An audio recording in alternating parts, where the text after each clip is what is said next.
नमस्कार दोस्तों, इस वक्त की कर्मचारी भविष्य निधि संगठन से जुड़े पेंशन धारकों के लिए बड़ी खबर आ रही है।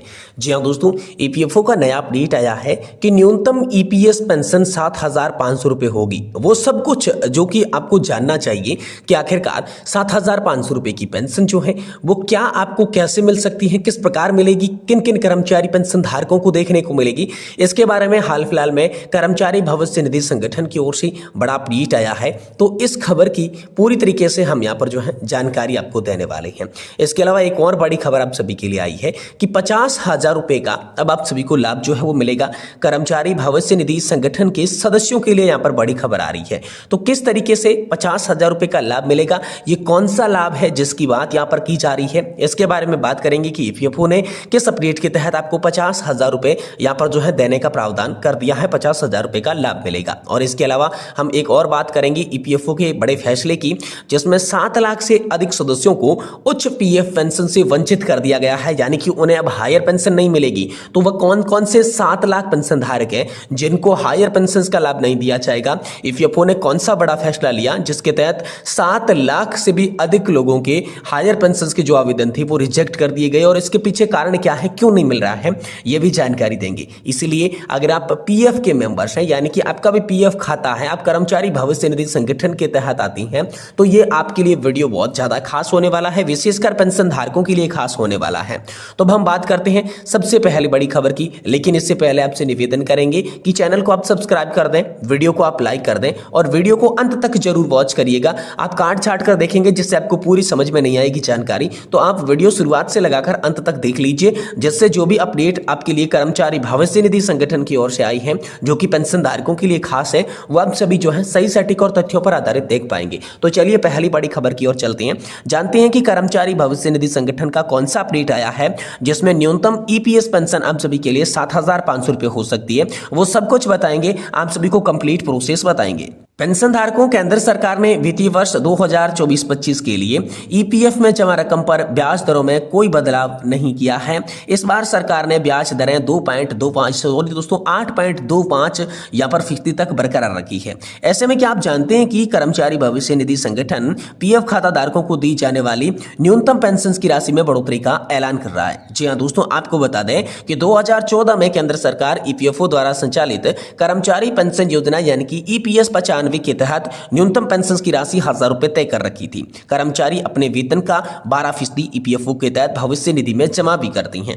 ऐसी उम्मीद की जा रही है कि सरकार न्यूनतम पेंशन राशि को बढ़ाकर 7,500 रुपए प्रति माह कर सकती है। फिलहाल न्यूनतम की पेंशन की जो राशि वो 1,000 रुपए की है, और ईपीएफओ ने पेंशन राशि को लेकर आधिकारिक तौर पर अभी तक कुछ भी घोषणा नहीं की है, लेकिन मीडिया रिपोर्ट्स में यह दावा किया जा रहा है कि न्यूनतम पेंशन की राशि को बढ़ाकर 7,500 रुपए प्रति माह किया जा सकता है। तो क्या ईपीएस की राशि वाकई में बढ़ेगी? तो ईपीएफओ के तहत न्यूनतम पेंशन राशि बढ़ा सकता है।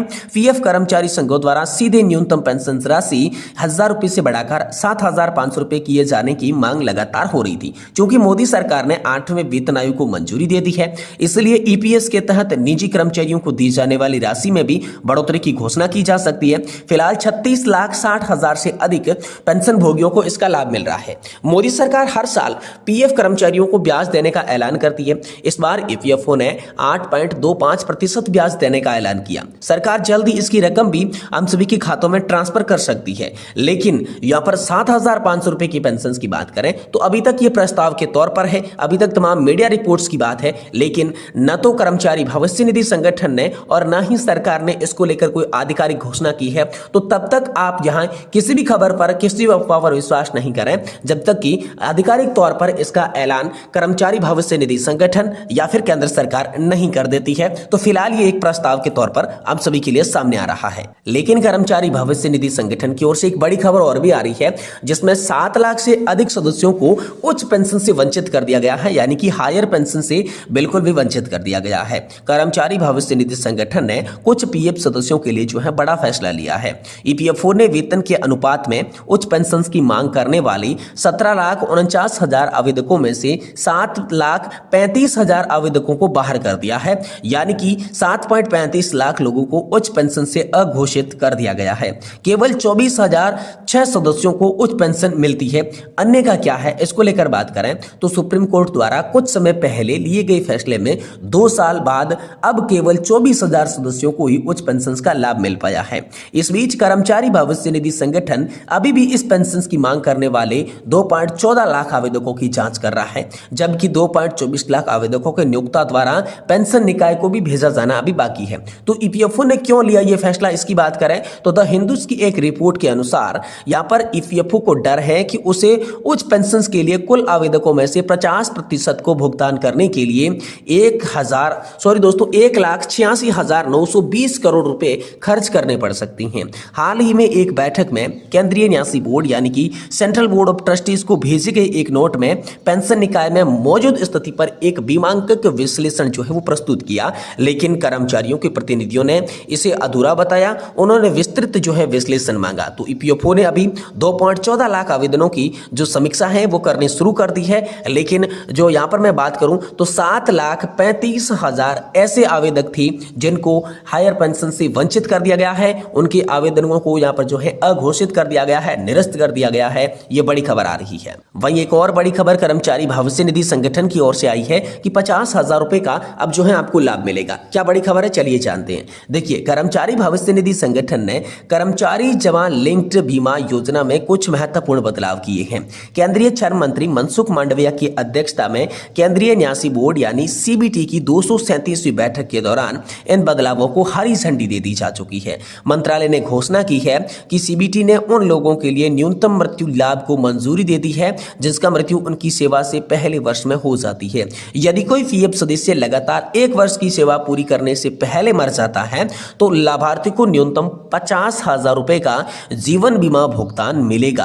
अब इसके अतिरिक्त सीबीटी ने उन सदस्यों के लिए भी लाभ को मंजूरी दी जो सेवा में रहते हुए मर गए, लेकिन योगदान में बिना अवधि के बाद। पहले अगर किसी सदस्य सेवा से बाहर माना जाता था तो वे ईडीएलआईसी लाभों के पात्र नहीं होते थे, मगर अब कोई सदस्य अपनी अंतिम योगदान के 6 महीने के भीतर मर जाता है तो उनका नाम अभी भी रोल पर है तो वह ईडीएलआईसी लाभों के लिए पात्र होगा। इस बदलाव से सालाना ऐसी मौतों में 14,000 से अधिक मामलों को यहाँ पर जो है मदद मिलने की उम्मीद बताई जा रही है। सीबीडी ने एक प्रस्ताव को हरी झंडी दे दी। इस योजना के तहत निरंतर अनुमति दे दी कि इससे पहले अगर नौकरी के बीच सिर्फ 1 या फिर 2 दिन जैसे कि साप्ताहिक या छुट्टियां का अंतराल होता है तो सदस्यों को न्यूनतम 2.5 लाख रुपए का, अधिकतम 7 लाख रुपए का ईडीएलआईसी लाभ नहीं मिल पाता था क्योंकि उन्हें 1 साल के निरंतर सेवा की आवश्यकता को पूरा नहीं किया होता था। ऐसे में नए बदलावों के साथ नौकरी के बीच 2 महीने तक का अंतराल अब निरंतर सेवा के रूप में गिना जाएगा, जिससे लोग ईडीएलआईसी लाभों के पात्र हो जाएंगे।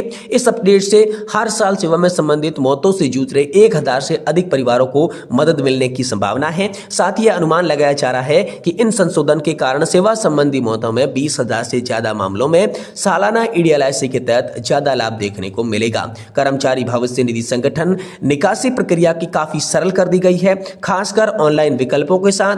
यहाँ पर सामान्य चरणों का भी हम बात करेंगे कि यहाँ पर जो है ईपीएफओ की यूपीएस आधारित निकाली में भी कई यहाँ पर प्रक्रियाएं शामिल है। आपको यहाँ ध्यान रखना है कि आपका जो यूएन है वो सक्रिय होना चाहिए। आधार कार्ड, पैन कार्ड और बैंक खाता विवरण आपके यूएन के साथ लिंक्ड होने चाहिए, सत्यापित होने चाहिए। ओटीपी से सत्यापन के लिए आपका आधार यूएन से जुड़ा मोबाइल नंबर होना चाहिए, तभी जो है कर्मचारी भविष्य निधि संगठन के तहत आप इन लाभों को जो है वो प्राप्त कर पाएंगे, ले पाएंगे। तो ये बड़ी खबर हाल फिलहाल में आप सभी के लिए निकलकर सामने आ चुकी है। वीडियो की जानकारी आपको पसंद आई है तो आप इसे लाइक कर दें और साथ ही अपने पेंशन धारक मित्रों के साथ इस वीडियो को शेयर कर दें और हमारे चैनल को भी सब्सक्राइब जरूर कर दें।